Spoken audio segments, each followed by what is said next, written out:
नमस्कार, 20 मिनट 20 खबर में आपका बहुत बहुत स्वागत है। मैं हूं आपके साथ ऋषिका। अगले 20 मिनट में आपको हम अपने प्रदेश की 20 अहम खबरों से रूबरू कराने वाले हैं। तो चलिए शुरू करते हैं 20 मिनट में 20 खबरों का सिलसिला। प्रदेश के सबसे बड़े एसएमएस अस्पताल में अपने परिजनों के साथ आई 7 साल की मासूम के साथ छेड़छाड़ का मामला सामने आया है। इसे लेकर मासूम के परिजनों ने एसएमएस थाने में शिकायत दर्ज कराई है। एसएमएस थाना प्रभारी नवरत्न धोलिया ने बताया कि धौलपुर से एक परिवार अपने परिजन के इलाज के लिए एसएमएस के धनवंतरी वार्ड में आया था। परिवार के साथ 7 साल की बच्ची भी थी। मासूम बच्ची अस्पताल में बाथरूम के लिए गई थी। उस दौरान वहां पर पहले से मौजूद एक युवक ने उसको पकड़ लिया और उसके साथ छेड़छाड़ करने लगा। इसके बाद बच्ची चिल्लाने लगी। जब बच्ची के परिजन और मौके पर मौजूद लोग इकट्ठा हुए तो आरोपी वहां से फरार हो गया। हंगामा होने पर पुलिस मौके पर पहुंची। इसके बाद परिजनों की ओर से दी गई सूचना के आधार पर पुलिस ने मुकदमा दर्ज किया। पुलिस ने मामले की जांच के लिए अलग टीम का गठन कर दिया है, जो अस्पताल के आसपास के सीसीटीवी फुटेज खंगालते हुए आरोपी की तलाश कर रही है। व्यक्ति ने उसको बाथरूम में जाते हुए पकड़ के ले जाने की कोशिश की थी, लेकिन वो चिल्लाने लग गई तो आसपास जो लोग थे वो आए तो वो छोड़ के भाग गया। लेकिन उसकी फिर भी हमने जो प्रकरण दर्ज करके उसकी तलाश में। अधिक दौलत की दरकार इंसान को नाले में पहुंचा देती है, तभी बड़े बुजुर्ग ने दौलत को माया कहा है। तस्वीरें अजमेर की हैं, जहां प्रॉपर्टी विवाद को लेकर सरेआम 2 महिलाओं में जमकर मारपीट हो गई। हालत ये बन गई कि लड़ते लड़ते महिलाएं नाले में जा गिरीं। बावजूद इसके दोनों ने लड़ाई नहीं छोड़ी। इस बीच परिवार के बाकी लोग भी बचाव करने के बजाय लड़ाई में शामिल होने आ गए। हैरान करने वाली बात यह है कि दोनों महिलाएं करोड़पति घर से हैं और रिश्ते में देवरानी जेठानी लगती हैं। दरअसल ब्यावर कस्बे के टाटगढ़ रोड स्थित नायरा पेट्रोल पंप पर बुधवार देर शाम को संपत्ति विवाद को लेकर 2 पक्ष आमने सामने आ गए। इस दौरान दोनों पक्षों की महिलाएं एक दूसरे से भिड़ गईं। हालात ऐसे बने कि आपस में भिड़ी महिलाएं पेट्रोल पंप के बाहर से गुजर रहे नाले में जा गिरी और वहां भी एक दूसरे के बाल पकड़कर लड़ती रहीं। इस दौरान एक पक्ष का एक युवक भी नाले में कूद गया और महिलाओं के साथ मारपीट करने लगा। इस पर दूसरे पक्ष के एक युवक ने नाले के ऊपर से दूसरे युवक पर जमकर लातों से प्रहार किया। इस दौरान आसपास से गुजर रहे लोगों ने बीच बचाव कर नाले में गिरी महिलाओं को बाहर निकाला। उधर घटना की जानकारी मिलने पर मौके पर पहुंची पुलिस दोनों पक्षों को थाने लाई। यहां पर दोनों पक्षों ने एक दूसरे के खिलाफ शिकायत दर्ज कराई। अस्पताल में इलाज करा रहे ये वो लोग हैं जो जमीन विवाद में लाठी पत्थर खाकर अस्पताल पहुंचे हैं। मामला दौसा का है। जिले के मेहंदीपुर बालाजी थाना क्षेत्र के मुंडफोड़ी गांव में जमीन विवाद को लेकर 2 पक्षों में खूनी संघर्ष हो गया। इस दौरान दोनों पक्ष की ओर से धारदार हथियारों और लाठियों का उपयोग किया गया। इस खूनी संघर्ष में दोनों पक्षों के करीब 10 लोग घायल हो गए। घायलों को दौसा के सिकराय अस्पताल में भर्ती कराया गया है। इधर खूनी संघर्ष की सूचना पर मेहंदीपुर बालाजी थाना पुलिस मौके पर पहुंची और समझा बुझाकर मामला शांत कराया। पुलिस खूनी संघर्ष के मामले की जांच कर रही है। पुलिस का कहना है कि पहले घायलों का उपचार कराना प्राथमिकता है और उसके बाद जिन्होंने भी इस तरह कानून हाथ में लिया है उनके खिलाफ कार्रवाई की जाएगी। झुंझुनू में राहुल गांधी के समर्थन में कांग्रेस के धरने प्रदर्शन में एक मंदबुद्धि युवक को भाजपा के समर्थन में नारे लगाना भारी पड़ गया। दरअसल शुक्रवार को कलेक्ट्रेट पर धरना प्रदर्शन चल रहा था, तभी इलाके का एक मंदबुद्धि युवक वहां पहुंचा। कांग्रेसियों के जोश को देखते हुए उसने भाजपा जिंदाबाद के नारे लगा दिए। ये नारे सुनकर नवलगढ़ नगर पालिका से कांग्रेस पार्षद और युवा कांग्रेस के नवलगढ़ अध्यक्ष लोकेश जांगीड़ को गुस्सा आ गया। उसने और उसके साथियों ने इस युवक को पकड़ा और घसीटकर पहले तो पास में शहीद स्मारक के करीब ले गए और वहां जाकर उसकी धुनाई शुरू कर दी। धुनाई की सूचना पुलिस कर्मियों तक पहुंची। पुलिस कर्मियों को आते देखकर कांग्रेसियों ने इस मंदबुद्धि युवक को छोड़ दिया। युवक को ज्यों ही छोड़ा वह अपनी जान बचाकर पूरी स्पीड में भागता हुआ दिखाई दिया। अब इस घटना का वीडियो वायरल हो रहा है। कई बार धुंधली तस्वीरें देश और समाज को परेशान कर जाती हैं, लेकिन अफसोस ऐसी तस्वीरों से निजात नहीं मिल रही। धुंधली तस्वीरों के पीछे पेड़ से लटकती 3 लाशें हैं, हंसती खेलती 3 जिंदगियां, लेकिन ऐसा क्या हुआ कि इन जिंदगियों ने मौत को गले लगा लिया। बाड़मेर में घरेलू कलह जानलेवा साबित हुई। एक शख्स ने 2 बेटियों के साथ फांसी लगाकर खुदकुशी कर ली। ये घटना सिरदरी थाना इलाके के सनपा गांव की है। घटना की जानकारी मिलते ही पुलिस मौके पर पहुंची और पूरे मामले की जानकारी ली। बताया जा रहा है कि गुरुवार की देर रात को भी घरेलू विवाद हुआ था। इसके बाद भी पुलिस मौके पर पहुंची थी, जिसके बाद सुबह 55 साल के एक शख्स ने अपनी 2 बेटियों को फांसी पर लटकाकर अपनी भी जान दे दी। घटना की जानकारी मिलते ही आसपास के इलाके में सनसनी फैल गई। फिलहाल पुलिस पूरे मामले की तह में जाकर जांच पड़ताल करने में जुटी है। जब पुलिस गफलत की नींद सोने लगती है तो चोरों की चांदी हो जाती है। चोर पलक झपकते ही बड़े से बड़ी वारदात को अंजाम दे जाते हैं और पुलिस रिपोर्ट दर्ज कराने पहुंचे पीड़ित को ही आरोपी साबित करने की नाकाम कोशिश में जुट जाती है। पीड़ित के रवैये को देखकर पुलिस मौका मुआयना करती है और जांच का वो जुमला उछालती है जो शायद ही कभी पूरा होता हो। जी हां, राजसमंद पुलिस एक बार फिर गहरी नींद में बेसुध है, इसलिए चोर जमकर धमाचौकड़ी मचा रहे हैं। आपकी टीवी स्क्रीन पर नजर आ रही तस्वीरें इस बात की तस्दीक करती हैं। कांकरोली थाना क्षेत्र में चोरों का दुस्साहस बढ़ता जा रहा है। गुरुवार रात चोरों ने बागपुरा गरियावास में बड़ी वारदात को अंजाम दे दिया। मिली जानकारी के मुताबिक चोरों ने देवीलाल गायरी के घर को निशाना बनाया। पीड़ित के मुताबिक चोर 1 लाख रुपए नकद, 2 किलो से अधिक चांदी के गहने और 4 तोला सोना लेकर फरार हो गए। शुक्रवार सुबह पीड़ित को चोरी की जानकारी मिली, जिस पर कांकरोली थाना पुलिस मौका मुआयना करने के बाद चोरों को दबोचने का जुमला उछाल रही है। कोटा जिले के रामगंज मंडी में जिला आबकारी विभाग की टीम ने बड़ी कार्रवाई करते हुए अवैध शराब से भरे एक ट्रक को जब्त किया। ट्रक दिल्ली से गुजरात की तरफ जा रहा था। आबकारी विभाग के अधिकारियों ने मुखबिर की सूचना पर इस ट्रक को रामगंज मंडी के सुकेत टोल के पास से जब्त किया है। ट्रक में 50 से 60 लाख रुपए तक की अंग्रेजी शराब बताई जा रही है। ट्रक को जब्त करने के बाद आबकारी विभाग ने मामले की जांच शुरू कर दी। जिला आबकारी अधिकारी दुर्गा शंकर मीना के मुताबिक अवैध शराब दिल्ली से गुजरात ले जाई जा रही थी। आबकारी अधिकारियों के मुताबिक ट्रक में रखे 800 से 1000 पेटी शराब की अनुमानित कीमत 50 से 60 लाख रुपए हो सकती है। हमारी मुखबिर से हमें सूचना मिली थी कि दिल्ली से कोई गाड़ी अभी कोटा होते हुए गुजरात जा रही है, तो हमने नाकाबंदी करवाई रामगंज मंडी अपने सुकेत टोल के आगे, उसको रुकवाया। अब हमने देखा तो यहाँ पे इसमें दिल्ली की अंग्रेजी शराब और बियर थी जो गुजरात जा रही थी। इसको मौके से ड्राइवर को पकड़ा, ट्रक को पकड़ा और अभी हम काउंटिंग करवा रहे हैं इसकी कि कितनी शराब है, अंग्रेजी और बियर है इसमें, और लगभग 50 से 60 लाख की इसमें बियर, अंग्रेजी शराब और बियर है।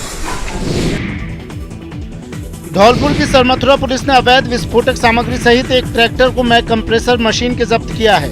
हालांकि पुलिस की मौजूदगी में ट्रैक्टर ड्राइवर मौके से फरार हो गया। पुलिस को ट्रैक्टर की तलाशी में 11 जिलेटिन छड़, 50 से 55 मीटर डेटोनेटर और 1 किलो बारूद मिला। थाना प्रभारी अनिल गौतम ने बताया कि पुलिस गश्त के दौरान मुखबिर से सूचना मिली कि हरलालपुरा रोड पर एक ट्रैक्टर कंप्रेसर मशीन के साथ अवैध विस्फोटक सामग्री लेकर जा रहा है। मुखबिर की सूचना पर पुलिस हरलालपुरा गांव से पहले नदी के पास पहुंची तो ट्रैक्टर का ड्राइवर पुलिस को देख ट्रैक्टर को छोड़कर भाग गया। पुलिस को ट्रैक्टर में अवैध विस्फोटक सामग्री मिली। पुलिस ने केस दर्ज कर ट्रैक्टर मालिक की तलाश शुरू कर दी है। एक हाथ में तमंचा और दूसरे हाथ में ऑर्केस्ट्रा गर्ल का हाथ। डीजे का शोर गूंजने लगा और महफिल में रंग जमने लगा। ये वायरल वीडियो है बिहार के डुमरा के मोहनपुरा गांव का, जहां गुरुवार देर रात सजे विवाह समारोह के शामियाने के नीचे तमंचे पे डिस्को डांस होने लगा। न किसी के चेहरे पर पुलिस का डर नजर आ रहा है और न ही अपनी और अपनों के जान की परवाह। सिरफिरों की टोली भीड़ के बीचों बीच पिस्टल चमकाने लगी और ग्रामीणों के सामने धौंस जमाने लगी। नाच में डांसर का साथ मिला तो मैरिज फंक्शन में अलग ही समा बंध गया।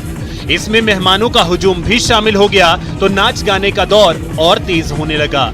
ये देखिए शामियाने के नीचे कितने सारे मेहमानों की भीड़ इकट्ठा है और उसी भीड़ के बीचों बीच देसी कट्टा लहरा रहा ये सिरफिरा खुश तो बहुत नजर आ रहा है, लेकिन आप भी जरा सोचिए, थोड़ी सी लापरवाही हुई और लोडेड पिस्टल का ट्रिगर दब गया तो उसकी गोली का निशाना न जाने किस निर्दोष की जान ले ले।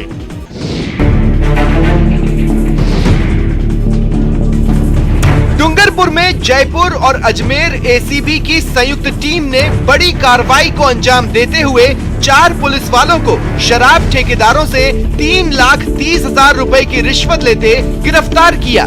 कहा जा रहा है कि ये आरोपियों ने राशि शराब ठेकेदारों से 2 मुकदमे के सेटलमेंट और शराब के ठेकों की बंधी के एवज में ली थी।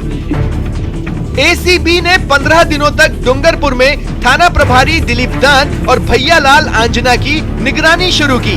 फिर एसीबी को पता चला कि उनके लिए रिश्वत वसूली का काम कांस्टेबल भोपाल सिंह और जगदीश बिश्नोई कर रहे थे। एसीबी की जांच के दौरान थाना प्रभारियों के लिए कांस्टेबल भोपाल सिंह ने 5 लाख रुपए की रिश्वत ली। इसके बाद एसीबी ने जाल बिछाया और फिर कांस्टेबल जगदीश बिश्नोई को कोतवाली थाना प्रभारी दिलीप दान के लिए 80,000 रुपए रिश्वत लेते और धम्बोला थाना प्रभारी भैयालाल आंजना के लिए कांस्टेबल जगदीश बिश्नोई को 2.5 लाख रुपए की रिश्वत लेते गिरफ्तार किया। इसके बाद कोतवाली थाना प्रभारी दिलीप दान और धम्बोला थाना प्रभारी भैयालाल आंजना को भी गिरफ्तार कर लिया गया। उदयपुर की सवीना थाना इलाके में स्थित गुप्तेश्वर रोड पर शुक्रवार सुबह एक हैंडीक्राफ्ट गोदाम में भीषण आग लग गई। इससे पूरे इलाके में हड़कंप मच गया। घटना के दौरान क्षेत्रवासियों ने आग को बुझाने का काफी प्रयास किया, लेकिन लपलपाती लपटों पर काबू पाने में नाकाम रहे। इसके बाद नगर निगम की फायर ब्रिगेड को सूचना दी गई, जिस पर नगर निगम की 4 दमकल की गाड़ियां मौके पर पहुंची, लेकिन लपटों पर काबू पाना इतना आसान नहीं था। करीब 2 घंटे की कड़ी मशक्कत के बाद इस आग पर काबू पाया गया। इस आग से गोदाम में रखा हैंडीक्राफ्ट और लकड़ी का माल जलकर खाक हो गया। इस घटना में लाखों रुपए के माल के नुकसान की बात सामने आ रही है। आग लगने की वजहों का पता नहीं चल पाया है, लेकिन शॉर्ट सर्किट से आग लगने की बात कही जा रही है।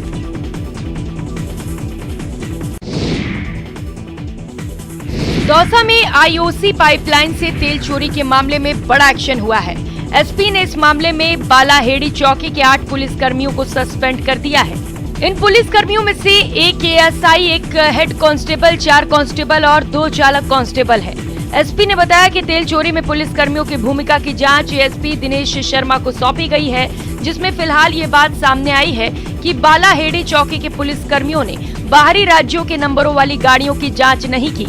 बता दें कि बालाहेड़ी पुलिस चौकी से कुछ ही मीटर दूर थर्माकोल की फैक्ट्री के अंदर आईओसी पाइपलाइन से तेल चोरी हो रही थी। इस मामले का खुलासा तब हुआ जब मौजपुर गांव की एक अवैध फैक्ट्री में आग लगी।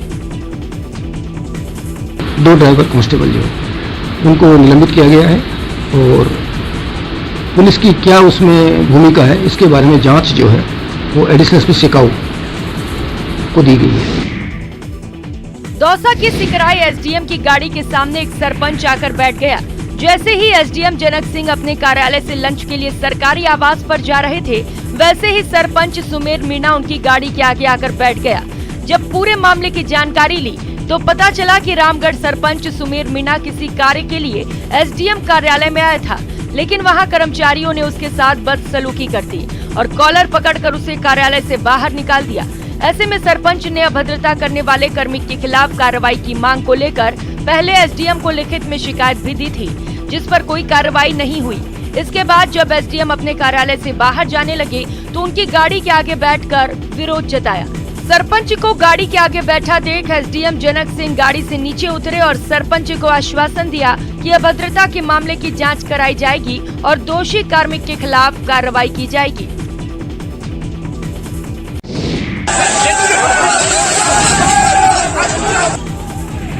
झुंझुनू में अग्निपथ के विरोध में प्रदर्शन के दौरान पुलिस और प्रदर्शनकारियों में झड़प हो गई। प्रदर्शन के दौरान एसएफआई और डीवाईईएफआई के कार्यकर्ताओं ने जबरदस्ती कलेक्ट्रेट में घुसने की कोशिश की। प्रदर्शनकारियों के गेट के सामने लगाए गए बैरिकेड्स हटा दिए और अंदर घुसने की कोशिश की, जिसके बाद पुलिस ने मामला बिगड़ता देख एसएफआई कार्यकर्ताओं को पकड़ कर पीछे धकेला और फिर माहौल को काबू में किया।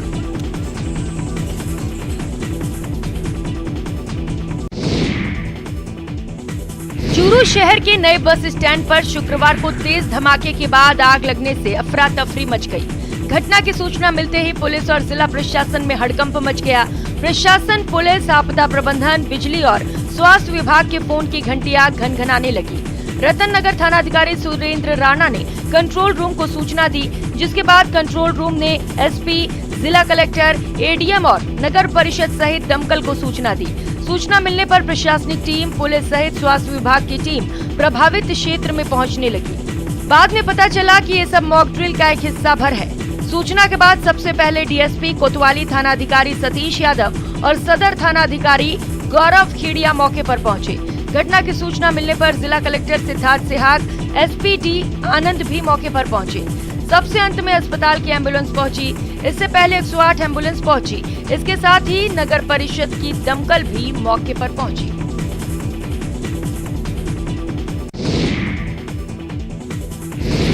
एमपी के उमरिया जिले के एक सरकारी स्कूल में जंगली भालू की तफरीह का वीडियो सोशल मीडिया पर जमकर वायरल हो रहा है। वायरल वीडियो में रीछ महाराज ऐसे स्कूल पहुंचते नजर आ रहे हैं जैसे इनकी क्लास लगने वाली हो।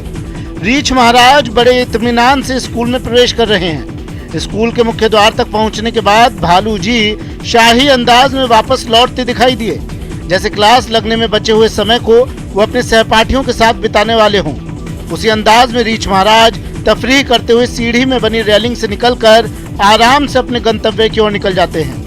वायरल वीडियो में स्कूल में सन्नाटा पसरा हुआ है, जिससे लगता है भालू महाराज के स्कूल भ्रमण की ये घटना हाल ही की है। पिछले कुछ दिनों से इलाका भालू की सक्रियता को लेकर सुर्खियों में रहा है, जिससे लगता है पूरा वायरल वीडियो हाल ही में शूट कर सोशल मीडिया पर डाला गया है। गर्मी की छुट्टियों में स्कूल बंद होने के बाद बच्चे खेलकूद और मनोरंजन में अपना समय व्यतीत कर देते हैं, लेकिन राजसमंद जिले में स्काउट गाइड की ओर से संचालित 40 दिवसीय अभिरुचि शिविर में न सिर्फ बच्चे व्यावसायिक कोर्स की ट्रेनिंग लेकर अपनी स्किल्स सुधार रहे हैं, बल्कि भविष्य में अपने रोजगार की राह भी प्रशस्त कर रहे हैं। सर, ये राजस्थान राज्य भारत स्काउट गाइड जिला मुख्यालय राजसमंद और स्थानीय संघ राजसमंद के तत्वाधान में ये शिविर जिला मुख्यालय पर आयोजित किया जा रहा है। इसमें लगभग 230 बालक बालिकाएं और गृहिणी महिलाएं भी भाग ले रही है। ग्रीष्म अवकाश में प्रशिक्षण शिविर पूरे 40 दिन चलता है, जिसमें सिलाई, बुनाई, स्केटिंग, चित्रकला, अंग्रेजी बोलना और ब्यूटी पार्लर का प्रशिक्षण दिया जाता है। सरकारी विद्यालय में चल रहे इस प्रशिक्षण शिविर में पारंगत शिक्षकों की देखरेख में प्रशिक्षण दिया जा रहा है। आपको बता दें कि अभिरुचि प्रशिक्षण शिविर राजस्थान राज्य भारत स्काउट गाइड मुख्यालय और शिक्षा विभाग राजसमंद के निर्देश पर चल रहा है। खास बात यह है कि इस शिविर में लगभग 230 बालक बालिकाओं के साथ गृहिणियां भी भाग ले रही हैं। वैसे हाउस वाइफ हूँ, मैं चाहती हूँ आगे और कुछ करूँ, तो इनसे मैं अपना घर पे सिलाई वगैरह और ब्यूटिशियन का सर्विस दे के कुछ भी कर सकती हूँ। और ये इनके लिए स्वरोजगार के लिए काम आएगा। जो बच्चे बेरोजगार है, जो अभी बेरोजगारी चल रही है, उनके लिए बेनिफिट का काम करेगा। छत्तीसगढ़ के कोरबा के शारदा विहार फाटक के पास उस समय यातायात व्यवस्था चरमरा गई जब लोगों की नजर 7 फीट लंबे एक अजगर पर गई। अजगर अपनी सुस्त चाल में ही रोड पार कर रहा था। अजगर देख लोगों की हालत खराब हो गई। दोनों तरफ गाड़ियों की कतार लग गई। लोगों ने बताया अजगर HDFC बैंक के पीछे से आया और रोड पार करने लगा। इतने बड़े अजगर को देख लोगों की घिग्गी बंध गई। राहगीर ने तत्काल स्नैक रेस्क्यू टीम अध्यक्ष जितेंद्र सारथी को भारी भरकम अजगर की सूचना दी, जिस पर जितेंद्र सारथी अपनी टीम के साथ मौके पर पहुंचे और भीड़ को नियंत्रित करते हुए बिना देरी किए अजगर का सफल रेस्क्यू किया। तब जाकर लोगों ने राहत की सांस ली। इसके बाद सड़क पर आवाजाही बहाल कराई जा सकी। पासपोर्ट नगर के जो साफा बिहार फाटक है, HDFC बैंक के समीप काफी बड़ा सा अजगर देखे और राहगीरों ने बताया कि वहाँ एक काफी बड़ा अजगर है जो रोड क्रॉस कर रहा है, जिसकी वजह से पूरा रोड जाम हो गया। तो हमने तत्काल अपने टीम मेंबर राजू वर्मन जी को रवाना किया घटनास्थल के लिए और वो वहाँ पहुंचे, सुरक्षित उसको रेस्क्यू किया, जिसके बाद से भीड़ भी नियंत्रण किया गया।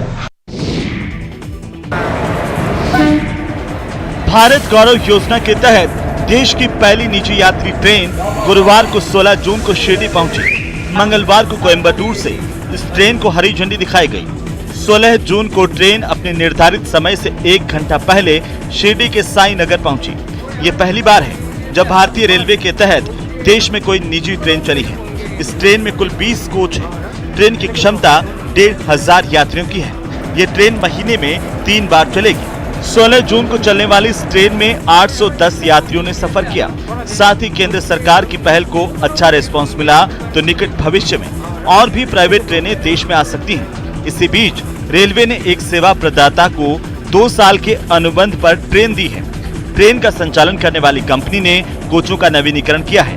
ये ट्रेन महीने में कम से कम 3 बार चलेगी। इसमें कुल 20 फर्स्ट, सेकेंड और थर्ड एसी कोच और स्लीपर कोच हैं। ट्रेन में शाकाहारी भोजन है और इसमें एक रेलवे पुलिस बल, एक रेलवे कप्तान, एक डॉक्टर और निजी सुरक्षा कर्मी भी हैं।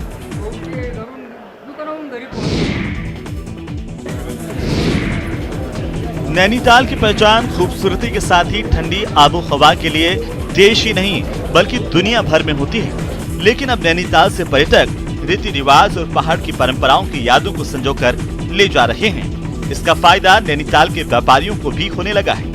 पहाड़ी शैली में विकसित किए जा रहे खड़ी बाजार की सुंदरता देखते ही बनती है। पत्थरों से तैयार बाजार में लाइट और पहाड़ की संस्कृति की झलक दिखने लगी है। तो वहीं पेंटिंग्स के जरिए कुमाऊं की लोक कला, रीति रिवाज और परंपराओं की झलक इन बंद दुकानों पर भी दिखती है। ठेठ कुमाऊनी शैली में बन रहे बाजार के पहले चरण में तैयार इस बाजार की खूबसूरती निखरने के बाद पर्यटकों की संख्या भी यहाँ पर बढ़ी है। 8 बजे बंद होने वाले बाजार में अब 12 बजे तक पर्यटकों की चहल पहल बढ़ने से व्यापारी भी खुश हैं। बहुत ज़्यादा अट्रैक्टिव मार्केट बनाई है और ये हमारे कुमाऊनी कल्चर को बहुत ज़्यादा बढ़ावा दे रही है।